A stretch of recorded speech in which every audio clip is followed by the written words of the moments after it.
Assalamualaikum warahmatullahi wabarakatuh.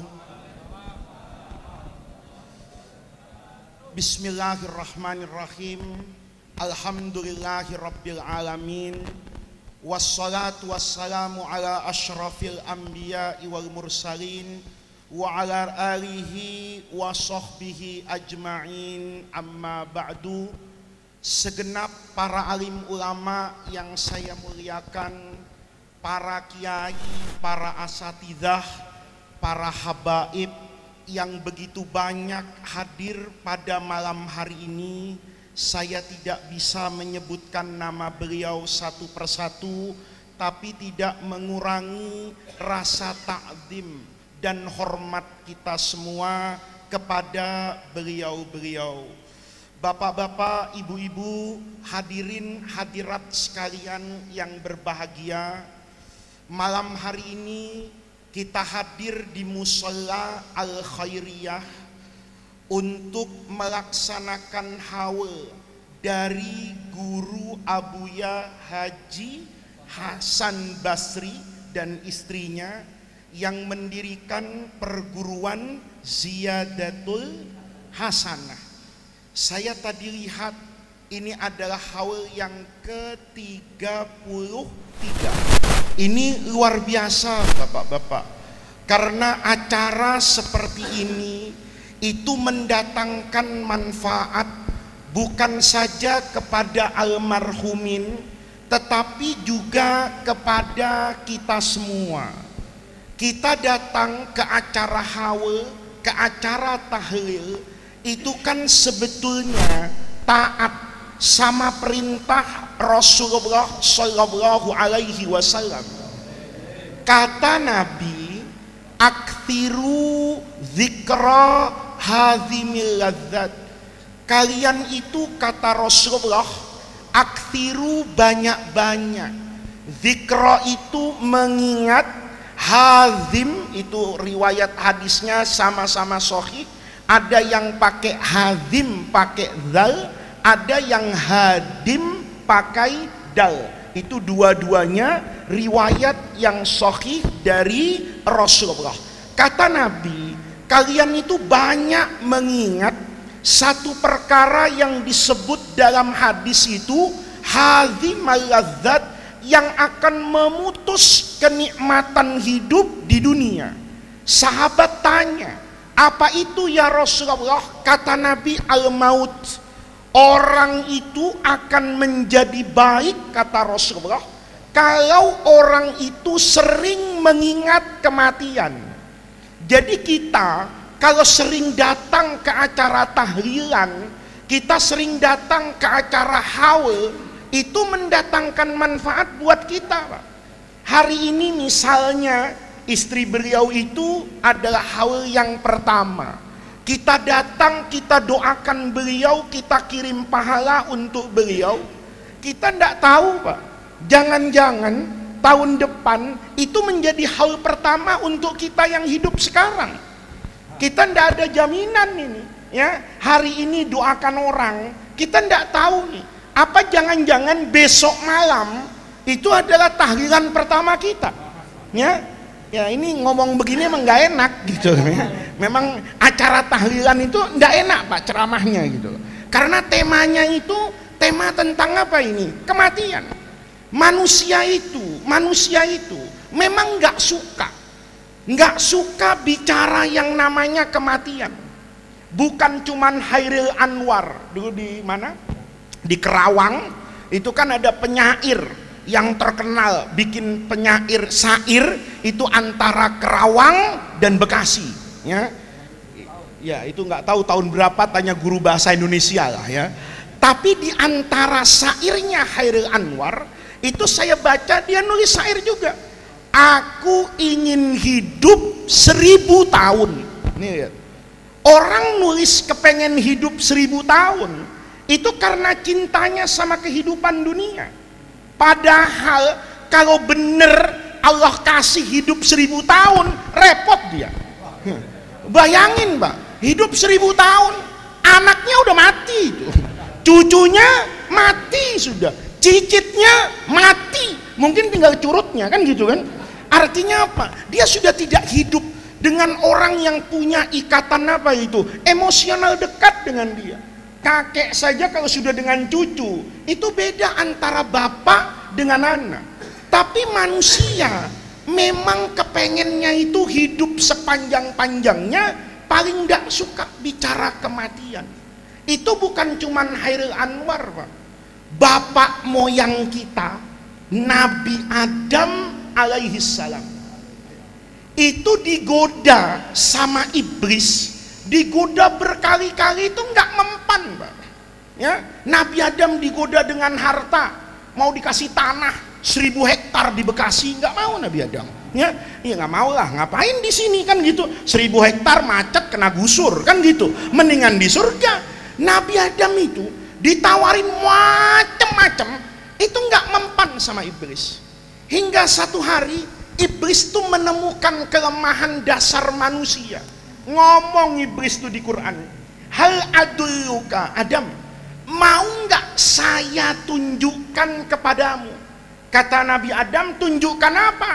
Ala syajaratil khuldi, saya tunjukkan pohon keabadian, wa mulkin la yabla, dan kekuasaan yang langgeng. Kata Nabi Adam, itu pohon keramat. Oh keramat, ente makan hidup nggak mati-mati, jadi presiden nggak turun-turun. Itu kalau buah itu ketemu sekarang, Pak, enak sebetulnya itu, ya. Suruh aja makan Pak Jokowi kan gitu kan. Nanti 2024 nggak ada pilpres, Pak, nggak ada ribut, nggak ada berantem, nggak ada kampanye. Yang nangis tim sukses, ya. Tukang sablon nangis itu, Pak, nggak ada apaan, nggak ada orderan, tapi nggak ada cetakan, Pak, tapi beres. Kata iblis, mau nggak, asal kamu makan, kamu akan hidup sepanjang-panjangnya. Itu namanya pohon keabadian, ya. Itu kalau kayak gitu, Pak, UUD nggak usah diamandemen itu, Pak, ya. Itu kebakar, UUD kebakar sendiri itu. Kenapa? Jaminan dari iblis nih, ala mulkin layabla, kekuasaan yang tidak akan apa ini, habis. Karena ini memang sifat dasar manusia. Siapa manusia itu yang nggak kepengen umurnya panjang? Nggak ada orang cita-citanya umur apa? Umur pendek, nggak ada. Sampai orang ulang tahun, tahu ulang tahun, Pak? Ya, orang tahun tuh orang rada stres juga kadang-kadang. Ya stres lah. Ada kue, dikasih lilin, lilinnya dinyalain, habis itu ditiup, kan bego gitu. Kalau tahu itu lilin mau dimatiin, kenapa pakai dia apa kan itu? Dinyalain gitu loh. Nyanyinya juga aneh itu, Pak. Coba kan kita semua pernah nyanyi kan, pasti panjang umurnya, padahal umurnya pendek itu, Pak. Ya kenapa? Karena ketika umur dia bertambah, itu dia apa itu? Berkurang. Maka malaikat tuh pernah ketawa, Pak. Malaikat tuh pernah ketawa dalam satu apa itu? Satu riwayat itu. Ada kakek-kakek, Pak, punya tongkat. Tongkatnya itu agak bengkok gitu. Maka dia datang ke pandai besi. Dia bilang sama pandai besi, kalau bahasa sekarangnya tukang las, ya kan? Dia datang ke tukang las, tolong ya, tongkat saya dilas yang kuat banget, jangan bisa apa ini, putus. Malaikat itu ketawa, kenapa? Karena waktu dia di tukang las sedang cari baja yang kuat, itu Allah sedang memerintahkan kepada malaikat tadi untuk nyabut nyawanya orang tadi. Artinya apa? Orang tuh memang semuanya, Pak, biar tua nih, maaf ya yang tua-tua ya, saya kepengen, kalau saya udah tua enak pidatonya ini, Pak, cuman karena saya masih agak mudaan, ini yang tua-tua nih. Orang tua, Pak, itu pasti, Pak, impiannya tetap usianya panjang. Ya kalau orang tua usianya panjang, kan dia jadi muda lagi, Pak. Orang sekarang umur 80 tahun tua, Pak. Kenapa? Karena orang untuk cari umur 100 tahun susah. Tapi kalau zaman Nabi Nuh 80 tahun muda, Pak. Kenapa? Nabi Nuh umurnya 1000 tahun. Yang tua-tua kepengen, Pak, oh kalau umur sampai 1080 masih bagus nih, cari janda lagi kan gitu kan. Nah, buat kawin lagi cocok ini, kenapa? Masih apa itu? Masih muda. Itu kalau kita lihat tipikal manusia. Siapapun dia, bukan cuman Hairil Anwar, bukan cuman politisi, Pak. Politisi itu kan nggak kepengen diganti-ganti, ya. Coba, Pak, Bapak, ya. Semua wakil itu cita-cita naik pangkat, Pak. Wakil lurah kepengen jadi lurah, wakil camat kepengen jadi camat, semua, Pak. Wakil bupati kepengen jadi bupati, wakil presiden kepengen jadi presiden. Tapi wakil rakyat nggak kepengen jadi rakyat, Pak. Itu aneh, ya kan? Padahal dia wakilnya rakyat, tapi dia nggak mau jadi apa itu? Rakyat. Kenapa? Karena menikmati jabatan dan kekuasaan itu memang syahwat dasar manusia. Maka di sini kata Al-Quran ketika menceritakan iblis, oh iya, memang manusia itu paling suka umurnya panjang, berkuasa terus, nikmat dunia dia rasakan. Maka berbicara kematian tuh nggak ada yang enak. Makanya Nabi bilang tadi, banyak-banyak ingat kematian. Maka orang dulu tuh di Jakarta nih, bukan di Jakarta, di Nusantara, ini bagus banget tradisi kakek moyang kita, Pak. Kalau kita ke masjid, masjid tua, itu mesti di depannya kanan kirinya itu kuburan, Pak. Kenapa? Karena orang dulu rajin ke masjid. Bisa dibayangin itu. Kalau subuh lihat kuburan, zuhur lihat kuburan, asar lihat, lempeng hidupnya. Lempeng, kenapa? Dikit-dikit kuburan. Kalau orang sekarang, Pak, aneh. Subuh-subuh tuh doanya keren. Allahumma hdina, ya Allah beri hambamu hidayah. Habis baca ratib subuh-subuh, pulang ke rumah, ada warung kopi isinya janda ditegor, belok Pak Haji itu. Belok itu Pak Haji katanya. Pak Haji mau kemana Pak Haji katanya? Pulang, ya Allah Pak Haji, warung sepi nih Pak Haji. Dilirik itu janda muda, belok nggak Pak Haji itu? Belok. Coba dari masjid ada kuburan, nggak jadi belok. Kenapa? Masuk lihat kuburan, keluar lihat, entar duhur-duhur berangkat kuburan lagi. Begitu pulang lihat ikan gurame gede, nggak nafsu juga, Pak. Kenapa? Ingat apa itu? Kuburan. Kata orang, udah gurame gede ini dipotong deh, ya, separuh buat saya, separuh buat anak yatim. Kenapa begitu? Karena dia ingat sama apa itu? Kematian. Maka kata Rasulullah, wa kafa bil mauti wa'idhon. Kalau sudah bicara kematian itu nggak usah ceramah. Jadi saya turun aja lah sekarang. Ya karena apa? Ketika kita mengingat kematian, itu adalah nasihat yang paling apa ini? Paling indah, Pak. Nasihat yang paling bergema di dalam jiwa kita, itu kalau kita rajin nginget apa itu? Kematian. Orang kalau rajin, Pak, datang ke tempat kematian. Jadi kalau ada orang nih, kan sekarang tuh ada orang yang musuhin orang mati, yang musuhin kuburan. Kalau sudah datang ke orang mati, tahlilan, bid'ah, masuk neraka.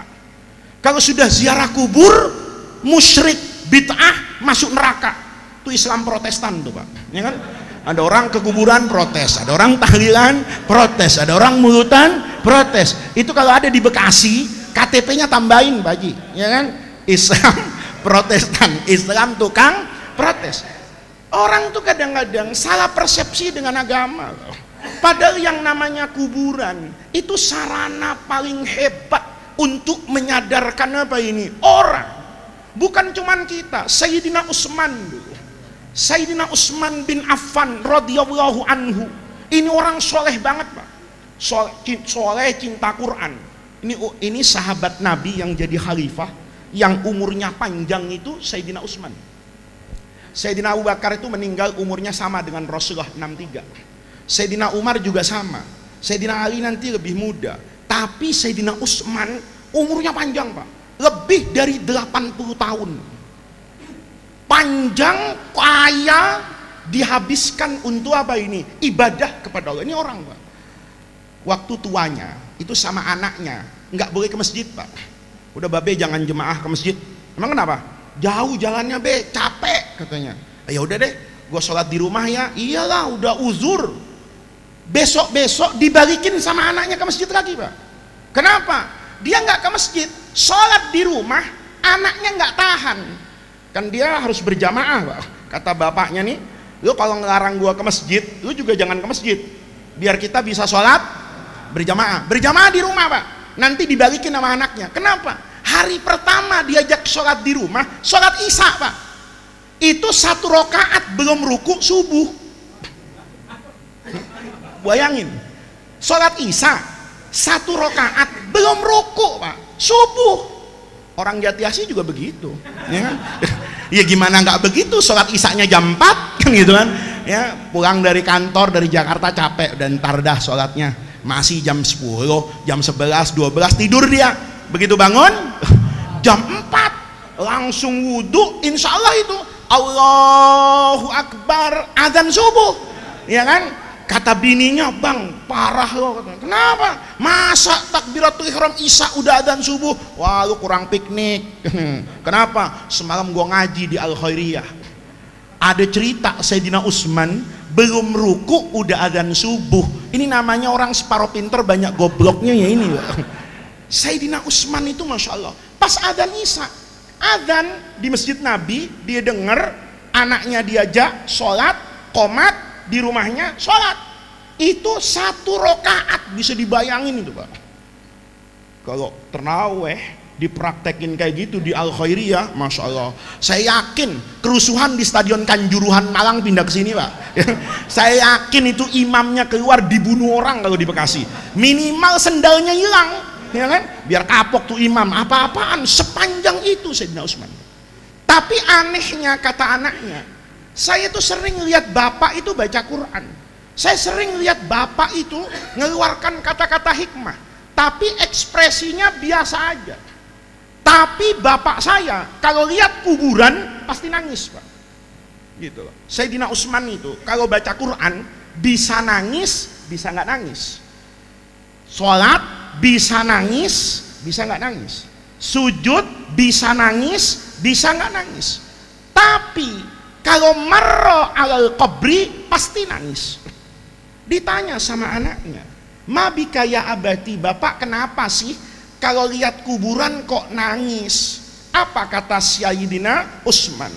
Itu yang namanya al-qabru awwalu manzilatin min manazilil akhirah. Kuburan itu terminal pertama sebelum kita akan berjalan panjang bertemu dengan Allah Subhanahu wa ta'ala. Jadi rumah hakiki kita itu kuburan Pak. Makanya Sayyidina Utsman itu marra alal qabri nangis. Kenapa? Kata Sayyidina Utsman, orang itu nasibnya di akhirat itu bergantung pada kuburannya. Kata muridnya, kuburan gimana guru? Loh iya, al-qabru itu awwalu manzilatin min manazilil akhirati fa inna jafihi. Kalau dia selamat Pak di kuburan itu, ya, fit and proper testnya lancar, ya. Orang mau masuk surga ada fit and proper testnya Pak, ya. Cuman nggak bisa nyogok Bapak, ini malaikat bukan anggota DPR gitu loh, ya. Ini fit and proper testnya malaikat, keren itu Pak. Pertanyaannya dibocorin, jawabannya kita hafal mulai TK Pak. Kita tahu kan pertanyaan malaikat di kuburan, man rabbuka waman nabiyuka wama kitabuka. Itu ujian dibocorin sama Allah. Maka ada orang tanya sama saya, apa hukumnya Pak Ustadz bocorin ujian negara? Ini dengerin jangan diikutin ya, ya. Saya pernah jawab Pak, main-main gitu. Saya bilang gini, ujian negara itu penting, penting Pak. Saya tanya, penting mana sama ujian malaikat di kuburan? Kalau nggak lulus ujian negara, kan hidup nggak berantakan Pak. Tapi Bapak nggak lulus man rabbuka, oh neraka urusannya Pak. Kata dia, oh iya Pak, kalau gitu pentingan ujian kuburan. Lah, kalau pentingan ujian kuburan itu sama Allah, teks ujiannya, naskah ujiannya dibocorin. Saya mulai TK tahu, ya. Saya nggak nunggu pesantren tuh, tahu pertanyaan malaikat. Dulu waktu saya TK, anak TK dulu tuh diajarin man rabbuka, Allahu Rabbi. Kita senang, apalin loh, ntar nggak bisa jawab tuh malaikat kan gitu. Kita itu Pak, coba lihat. Kata Sayyidina Utsman, fa inna jafihi, kalau kamu selamat di situ, fama ba'dahu, maka setelah pertanyaan itu sampai bertemu dengan Allah, ketemu mizan timbangan, ketemu sirat jembatan, itu jauh lebih mudah asal selamat di kuburan Pak. Tapi nauzubillah, fa illam yanju fihi, kalau dia tidak selamat di kuburan, fama ba'dahu, maka setelah dia ditanya malaikat, ketemu mizan, ketemu sirat, itu jauh lebih kejam dan lebih repot dari kuburan.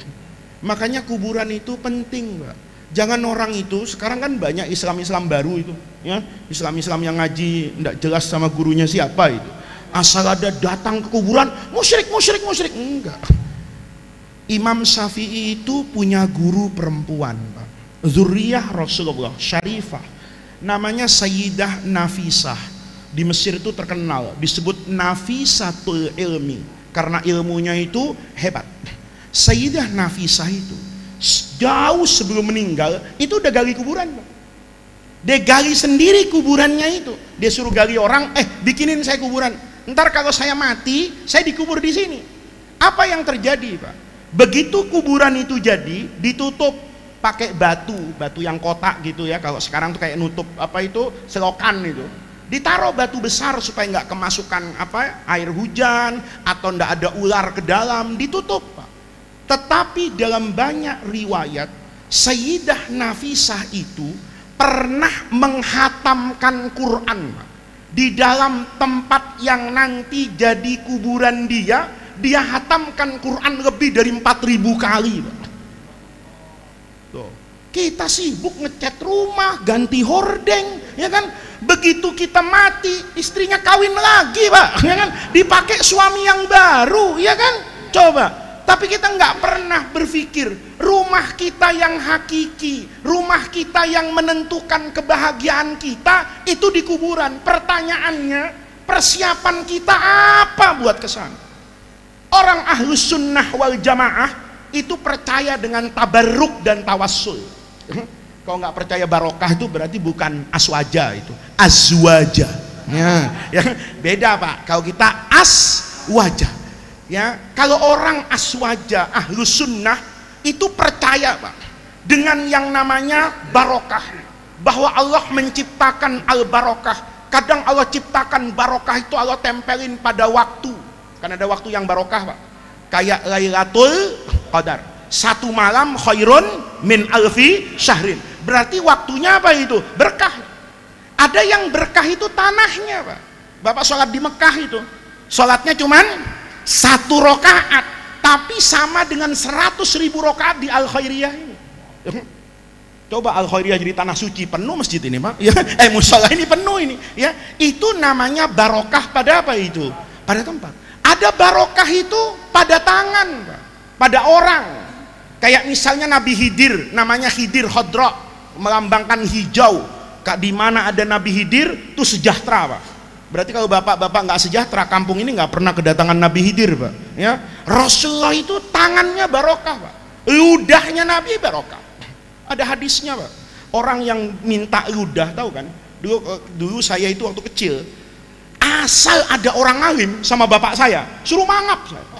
Maaf, gitu, nggak apa-apa. Orang alim dulu, bapak nggak usah diludahin saya, Pak, ya kan? Barokah belum tentu corona pindah, kan gitu kan? jangan orang saya nggak ada barokahnya, tapi dulu barokah itu ada ajarannya dari Rasulullah. Ada ajarannya. Bapak baca di dalam banyak kitab apa itu? Hadis itu. Ya, Nabi satu ketiga itu lapar. Kelihatan Nabi itu kalau lapar. Cuman Nabi kalau lapar itu nggak menunjukkan laparnya.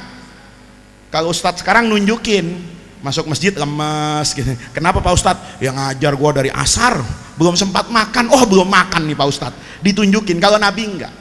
Cuman sahabat punya apa itu? Punya feeling. Ini kayaknya belum apa ini? Belum makan. Maka Jabir bilang sama bininya, ini Rasulullah belum makan. Masak ya di rumah. Nanti habis pengajian Rasulullah kita ajak kemana itu? Ke rumah kita.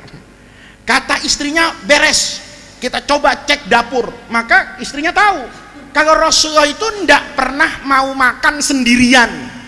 Nih, kalau kiai sekarang biasanya duren montongnya dibawa masuk ke rumah, Pak, ya kan? Jemaahnya bodo amat loh, kan itu dapat baunya doang. Kalau Nabi nggak bisa. Nabi itu tidak pernah bisa makan sendirian, karena Nabi ngomong kan, makanan satu orang tuh sebenarnya cukup untuk 2 orang.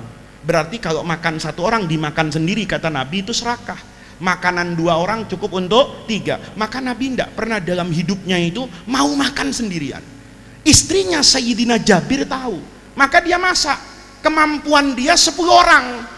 Pesen nama suaminya nih, bang, ntar abis pengajian kasih tahu sama Nabi, kita undang makan, ajak aja teman-temannya Nabi, tapi ingat ya, jangan malu-maluin gue. Kata siapa ini? Bininya. Kenapa? Ini masakan cuman cukup untuk 10 orang ya, kalau lebih dari 10 orang malu kita. Rotinya pas 10 ya kan, mangkoknya pas 10, kalau datang lebih nggak enak. Kata siapa ini? Bininya. Ngomong Jabir di masjid, ya Rasulullah, istri saya masak, kita makan rame-rame. Baru mau jelasin rame-ramenya 10, Nabi udah pengumuman di masjid, saudara-saudara, nanti habis pengajian kita ke rumah Jabir. Jabir ngundang kita semua makan. Kata Jabir, mati gua nih, ini ntar malam pasti gua ditabok sama panci sama bini gua. Kenapa? Bininya udah pesen banget tuh, cuman berapa orang? 10, jangan lebih. Ini diumumin Pak di pengajian Pak. Masya Allah, Jabir panas dingin, hancur gua gitu. Tapi Rasulullah ngerti. Kata Rasulullah, Jabir, sekarang pulang dulu ke rumah ya. Ente berangkat apa ini? Duluan. Pesan sama istrinya, makanan yang disediakan untuk tamu jangan dibuka sebelum saya datang, kata Rasulullah. Jabir itu jawabnya iya, udah lemes dia gitu loh. Ngebayangin gimana ngomongnya sama bini gua gitu kan. Dia lapor sama istrinya, Adinda, musibah ini. Musibah gimana katanya? Rasulullah ngumumin semasjid. Lo nggak bilang, baru mau ngomong, Nabi lebih cepat dari itu. Musibah kita ini. Kata bini, ya udahlah, besok kita seminggu nggak usah keluar rumah, ya kan? Kenapa? Ya orang mungkin ngomongin kagak tahu diri, miskin pakai ngundang orang, kan begitu tak? Ini bapak-bapak, apa yang terjadi? Setelah datang itu, Nabi bilang, mana makanannya Jabir? Ini ya Rasulullah, dibuka tuh, ya nasi kebuli senampan itu. Sama Nabi diapain? Diludahin. Puh. Jabir ngeliat. Kata Jabir, gimana Rasulullah? Sekarang semua suruh ngambil nasi ini, suruh bawa piring masing-masing. Kata Jabir, aneh. Tiap ada orang ngambil roti, rotinya ada lagi Pak. Jabir ngeliat tuh dengan mata kepalanya. Aneh. Aqua diambil satu, langsung begitu diangkat, ada lagi. Karena Jabir nggak tahu kalau Nabi pakai GoFood itu dari surga, ya kan? Gojeknya antri tuh, Israfil, malaikat, Ridwan semua itu. Kata Jibril, lu kerja bakti hari ini, ya kan? Semuanya baris dari rumah, dari meja makannya Jabir sampai kemana itu? Surga, malaikat semua Pak. Oper-operan makanan Pak. Begini. Itu tandanya tangannya Rasulullah penuh dengan apa itu? Barokah. Nah, begitu dimakan karena ada ludahnya Rasulullah, itu menjadi wasilah. Mudah-mudahan makanan itu bukan cuma ngenyangin, tapi juga jadi obat. Nah, kita Ahlus Sunnah itu kan percaya sama yang namanya barokah, sama yang namanya wasilah. Ini, ya, ini penting Pak. Tradisi orang soleh dulu itu sebelum mati wasiat semua yang terkait dengan kuburan. Nih, kita mohon maaf ya, Bapak kan tahu orang itu kalau nanti nih sudah selesai disolatin nih biasanya gampang Pak, ya ngafanin, nyolatin, banyak lah itu. Tapi yang mau masuk ke dalam liang kubur itu belum tentu orang soleh Pak. Bapak jangan pasrah sama tukang gali kubur gitu loh. Kan banyak orang sekarang tuh kalau sudah urusan dalam kuburan itu diserahkan sama tukang gali kubur. Ya tukang gali kubur tergantung upahnya Pak. Kata tukang gali kubur, pokoknya ini kuburan gua gali sampai nguruk 1 juta. Ahli warisnya nawar 200.000 boleh nggak? Ya mungkin nawar gimana, deal lah. Ya udahlah 300 nggak apa-apa. Namanya dibayar segitu Pak. Mungkin jenazah asal taruh aja itu. Hati-hati bapak-bapak. Makanya soal kuburan itu Rasulullah itu hati-hati. Orang ngubur malam dulu Pak, itu hukumnya makruh Pak.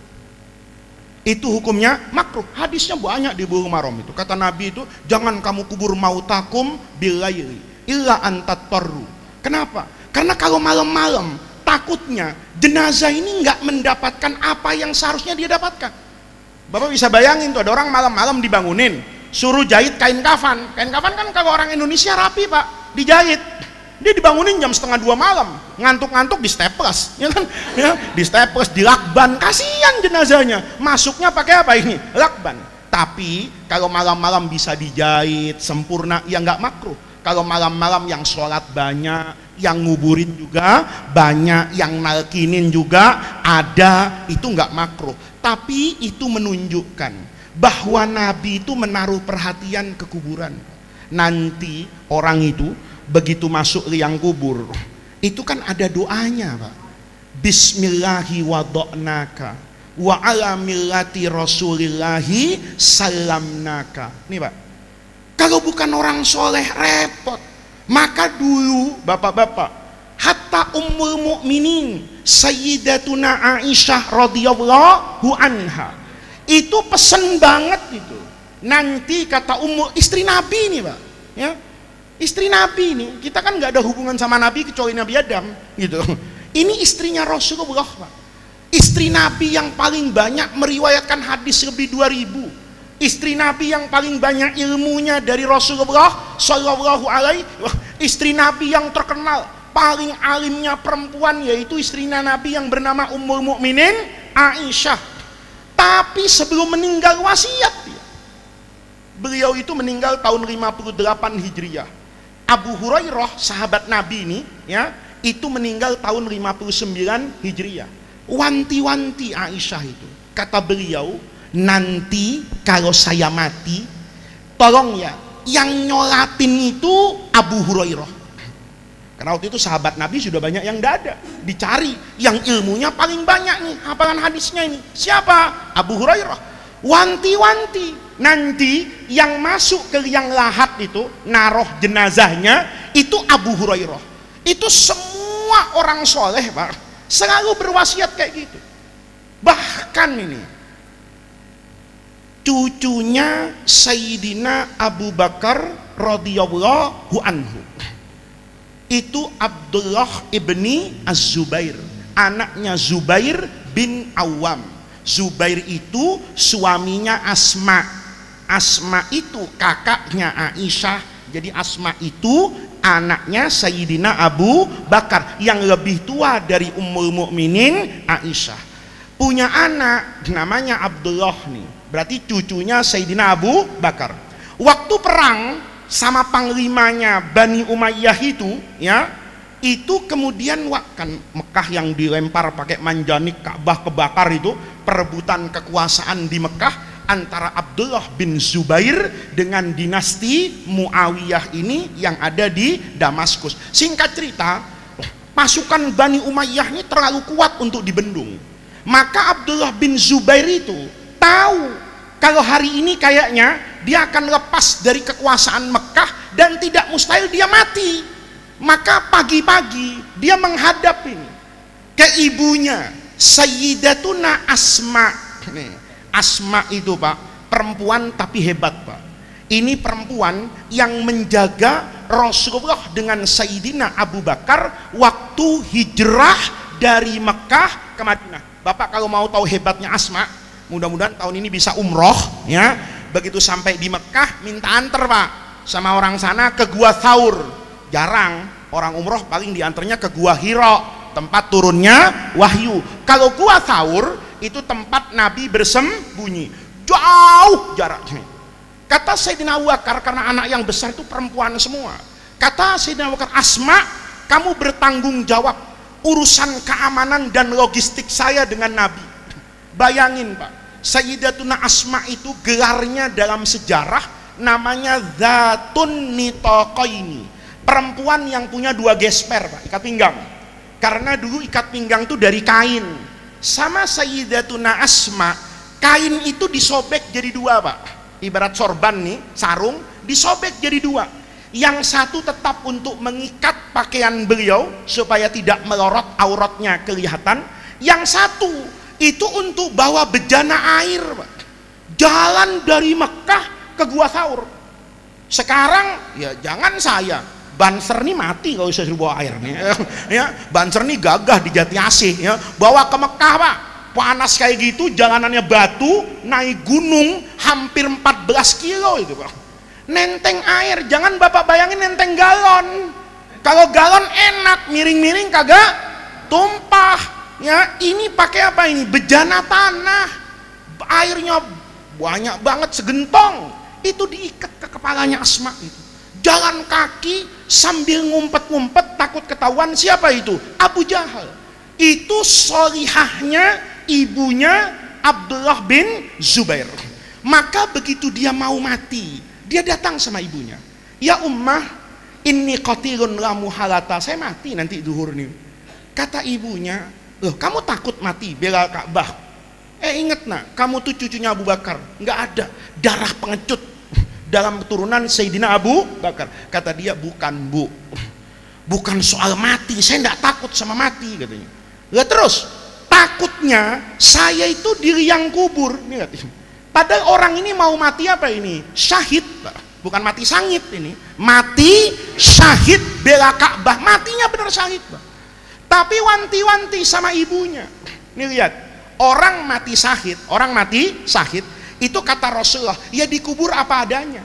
Kalau dia ihram, kan ihram, mati, ya dikubur pakai kain ihramnya, supaya nanti dibangkitkan Allah dalam keadaan apa itu? Mulabbiyan. Kalau nanti dia perang di medan perang, mati, darahnya ngucur, kuburin sama darah-darahnya, supaya nanti darahnya hari kiamat berubah jadi minyak wangi yang menyaksikan pengorbanan dia. Ini keistimewaan orang mati syahid. Tapi Abdullah bin Zubair nggak bilang gitu. Bu, pokoknya kalau saya mati, saya minta satu sama ibu. Apa itu? Kafani saya. Kata ibunya, kenapa dikafani? Ini kan matinya mati apa ini? Saya, enggak Bu, saya kepengen dikafani oleh kainnya ibu. Kainnya ibu tuh maksud kain yang dipakai sama ibunya, yang ibu pakai sholat, yang ibu pakai bermunajat kepada Allah, itu kafani ke saya. Terus jahit, pakai tangannya siapa? Ibu. Ini nanti bapak-bapak mau dipakai ngancem malaikat, Pak. Begitu malaikat nanya, man rabbuka? Lu mau nyobek kain kafan gua? Hati-hati, ya kan? Yang jahit kain kafan gua itu ibu saya, Asma binti Abi Bakrin, yang hidupnya didedikasikan, diwakafkan untuk bela Rasulullah. Saya yakin malaikatnya mundur. Ya dong, nggak jadi dah, ya kan? Kualat gua kata malaikat ini. Kenapa? Karena yang jahit Asma. Bapak yang jahit siapa nanti, Pak, kain kafannya, Pak? Ini perlu nanya, perlu persiapan ini. Ini gunanya kita datang ke haul, kan? Ini gunanya kita datang ke tahlilan. Ingat, Pak, orang-orang soleh itu yang surga sudah ada di tangannya, yang surga itu sudah ada di pelupuk matanya, masih takut tidak masuk surga. Kita baru tahajud 7 hari, nekat betul Pak mati itu. Ya, kita baru tahajud 7 hari, ya udah merasa kayak Imam Ghazali, padahal di sini juga belum diimamkan di musola ini, tapi kadang-kadang isti'ala. Itu namanya semua yang terkait dengan apa ini? Kematian. Maka bapak-bapak, hari ini kita perlu persiapan, ya. Persiapan apa? Nanti kalau saya meninggal, saya mau dikafani baju saya ini loh, sarung saya ini loh, yang setiap hari saya pakai sholat. Habis sholat, Pak, maka bapak penting tuh, ya, punya sarung khusus, Pak, yang betul-betul buat sholat nggak ada campur dosanya. Ya, kalau sarung nih dipakai sholat tapi dipakai ngapalin janda, jangan jadi nggak ngafan, jangan. Tapi yang betul-betul dipakai apa itu? Sholat. Itu kan untuk apa itu? Untuk kepentingan kita. Maka kita datang kayak gini jadi ngerti. Oh iya ya, nanti saya wasiat. Sebentar, jam berapa sekarang? Masya Allah, jam 3. Ini jam mati bener apa jam beneran nih? Serius saya kaget, Pak. Masya Allah, kok jam 3 ini ceramahnya ceramah terpanjang sedunia. Bapak-bapak, ini yang penting. Jadi kita datang kayak gini nih, ingat urusan kuburan. Yang kedua, almarhum seneng banget ini. Coba Pak, dari depan sampai belakang semuanya ngapain? Doain, Pak. Pertanyaannya, Kita kalau mati nanti yang doain segini nggak, Pak? Kita kalau nanti di kuburan ada yang ngirim doa nggak untuk kita? Padahal doa di kuburan itu sesuatu yang paling mahal. Nih Bapak kalau punya I'anatul Talibin, syarahnya Fathul Mu'in, atau punya Al-Mu'jam Al-Kabir hadis yang punya Imam At-Tabrani, atau Al-Baihaqi itu fi Dalailin Nubuwah, banyak dari kitab hadisnya itu. Ada satu kisah, Pak, yang menarik betul, yang menggambarkan betapa pentingnya kita mendidik anak keturunan kita, murid-murid kita, masyarakat kita, biar nanti setelah kita mati itu mereka ngirimin apa ini? Doa. Itu Imam Ghazali termasuk. Bapak buka Ihya nanti, ya. Di Ihya ada, di I'anatul Talibin ada. Ini 2 buku yang hampir semua santri Indonesia mesti apa itu? Punya dan pernah baca. Di I'anah itu Imam Al-Bakri itu meriwayatkan dari Imam Baihaqi. Apa kata beliau? Ada orang alim dulu, kalau di I'anah itu namanya Bashir bin Mansur. Bashir habis sin pakai ya. Kalau di Ihya tidak ada ya-nya, An Bishrib ni Mansur. Jadi ada perbedaan nama, tapi rasanya orangnya sama. Dari orang alim yang namanya Bishr bin Mansur, ini meriwayatkan kana rajulun yahtalifu ilal jabbanati yaumat ta'un. Pada satu masa ini, kata Imam Ghazali dan juga di I'anah, itu terjadi ta'un. Ta'un itu apa? Wabah, kayak corona kemarin tuh. Kan pernah kita itu ngeri buka WhatsApp, Pak. Tiap hari tetangga sono, temen sana buka itu takut, Pak. Karena kenalan kita itu hampir setiap hari ada yang apa itu? Yang mati. Itu namanya wabah, ta'un. Kata Imam Ghazali, waktu terjadi satu ta'un ini di Damaskus, Pak, di Syria, ada rajulun yahtalifu ilal jabbanah. Kerjaannya tiap hari itu ke kuburan. Jabbanah itu kuburan kampung, Pak. Ya kalau di Jakarta udah nggak ada. Kalau di Jawa, di Sumatera itu biasanya satu kampung tuh punya kuburan, Pak. Kuburan khusus orang kampung situ. Ya. Sekarang di Jakarta kan, Jakarta ini kan agak aneh, Pak. Jakarta tuh susah kadang secara fikihnya. Saya pernah ditanya itu di Jakarta, Pak Ustadz, kuburan itu alam akhirat apa alam dunia?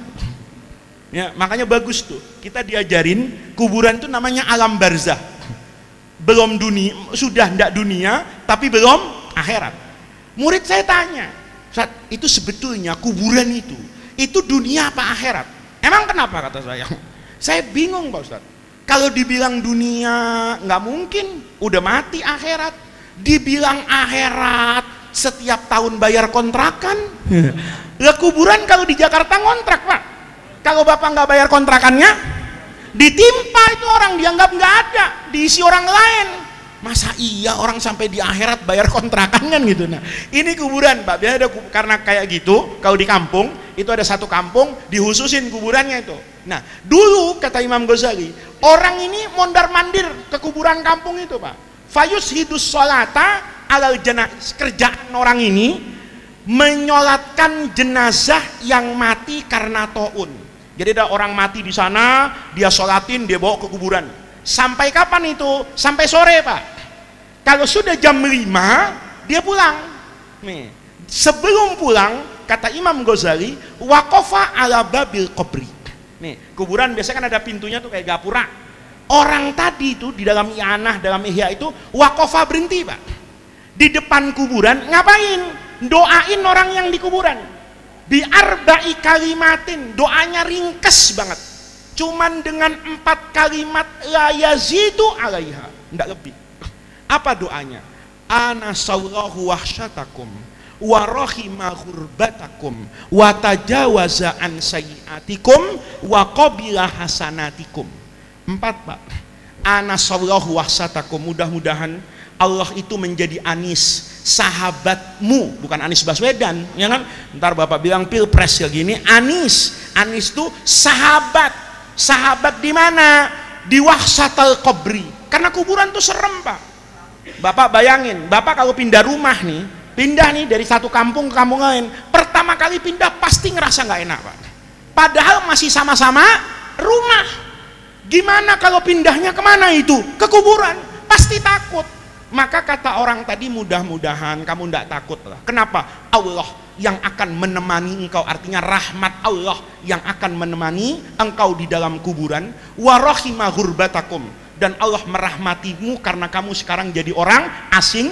Wa tajawaza an sayyiatikum, mudah-mudahan Allah ampuni dosa-dosa kalian. Wa qabila hasanatikum, doanya kayak gitu, singkat, ringkas Pak, pulang dia. Hingga satu hari yang mati itu banyak banget Pak.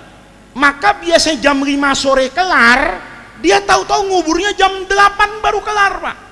Karena jam 8 kelar, KRL udah habis ke Jakarta gitu loh. Dia jalan kaki sampai di rumahnya udah malam banget.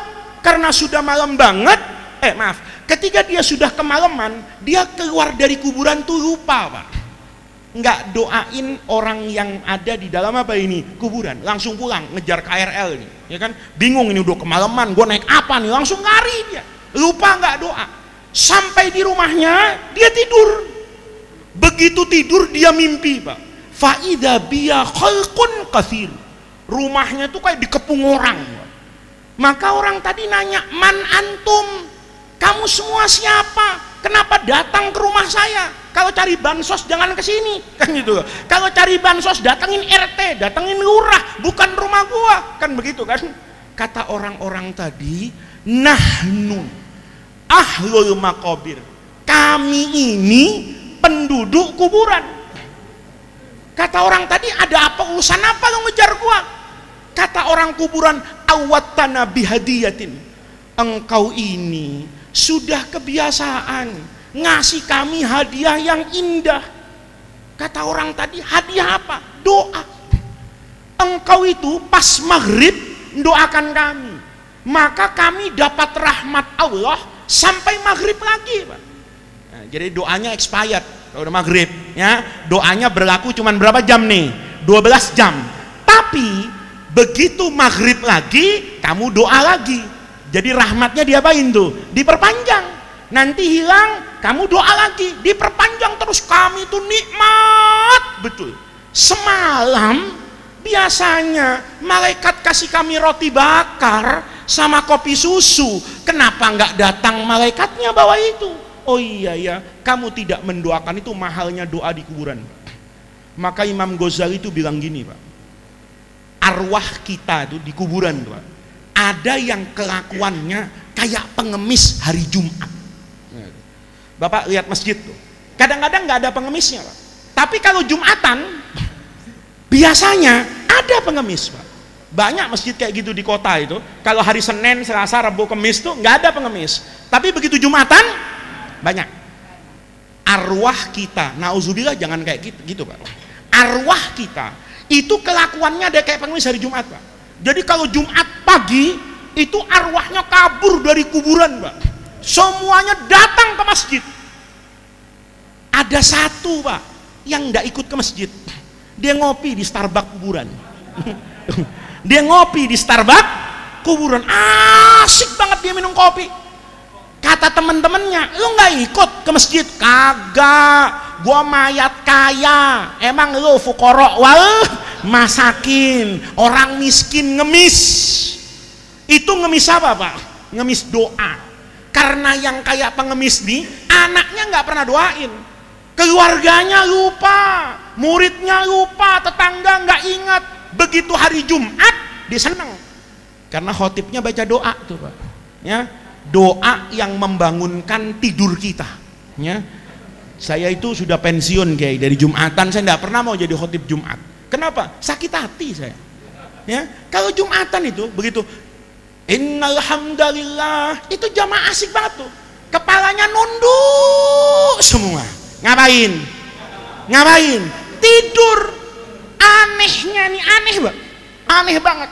Kalau sudah Allahumma ghfir, kepalanya tuh ngangkat Pak, nggak pakai dibangunin, nggak pakai lama. Anehnya matanya langsung seger Pak. Maka kalau di sini nih, di kampung ini ada orang susah tidur, nggak usah ke dokter, buang-buang duit. Kalau susah tidur gampang, Jumatan ya.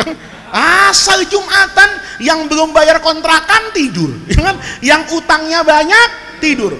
Itu Bapak ya, nanti kalau sudah Allahumma ghfir lil muslimina wal muslimat wal mu'minina wal al-ahya'i minhum wal amwat. Seneng dia. Alhamdulillah, akhirnya dapat gua doa. Kenapa? Al-ahya'i minhum, gua amwat nih. Tapi yang di Starbucks kuburan, Pak, Masya Allah, dia makan nasi uduk, ada ketan, kopi, teh tubruk, lengkap, Pak. Kenapa? Ngapain gua ngemis ke masjid? Tiap 5 waktu anak saya kirim doa sama saya. Tiap 5 waktu cucu saya kirim doa buat saya. Tiap 5 waktu jamaah musala kirim doa buat saya. Ini Bapak pikirin, Pak, jangan jadi orang jahat, Pak. Nanti nggak ada yang mau doain Bapak. Nauzubillah, begitu mati alhamdulillah, ya kan, hilang musuh gua satu nih, yang ngomongnya tajam bener. Kalau udah maki-maki orang, bukan cuman hati yang sakit, tulang kering nyilu, bayangin lu. Itu Bapak. Jadi kita datang ke acara seperti ini, kita jadi ingat bahwa masa depan kita itu nanti adalah kuburan. Maka makmurkan hidup kita dengan semua sarana dan prasarana yang bisa membangkitkan rahmat Allah turun kepada kita kelak kita di alam kubur. Jadi malam hari ini tidak boleh Bapak bilang, "Ana datang tahlilan enak, yang mati enggak." Yang meninggal dapat rahmat Allah, kiriman doa dari kita, yang hidup dapat pelajaran seperti yang diajarkan oleh Nabi. Nabi itu kalau ngelihat jenazah doanya singkat, Pak. Allahummarhamni idza sirtu ila ma sara ilaihi. Ya Allah, rahmati, ya kata Nabi itu, rahmati aku sebagaimana engkau rahmati jenazah itu, dan satu hari nanti aku pasti seperti jenazah itu. Kalau sekarang saya doakan almarhum, mudah-mudahan saat kita almarhum kita juga didoakan oleh orang. Jadi bapak-bapak, itu hikmah kita berkumpul di mushola ini, hikmah kumpul di majelis ini. Jangan lupa nanti pulang periksa anaknya, periksa istrinya, bisa nggak anaknya mimpin tahlil. Pak, anak itu, Pak, itu yang utama. Tetangga itu sponsor, Pak. Ya, ini enggak, kadang-kadang kalau tahlilan yang serius tetangga, yang di rumah pusing mikirin snack gitu kan, kurang apa enggak. Padahal yang utama, yang doa siapa? Anak. Jadi kalau mau bikin acara, beresin semuanya, Pak. Pas waktu tahlil semuanya sudah khusyuk berdoa. Snacknya udah dihitung, Pak. Ini saya ngundang 100, jangan kayak Jabir tadi, ya kan? Rasulullahnya nggak ada soalnya di sini kan gitu kan. Kalau ngundang 100, siap 150.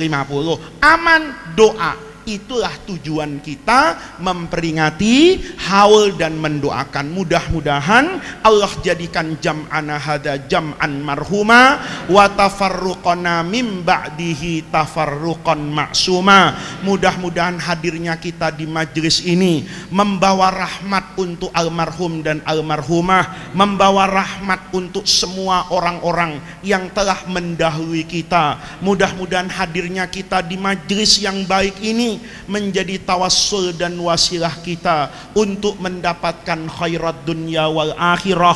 Mudah-mudahan Allah subhanahu wa ta'ala senantiasa merahmati dan membersamai kita semua. Rabbana atina min ladunka rahmah wa hayyi lana min amrina rasyada. Allahumma la tahrimna khaira ma indaka li syarri ma indana. Kurang lebihnya saya mohon maaf. Wallahu muwaffiq ila aqwamit thariq. Wassalamualaikum warahmatullahi wabarakatuh.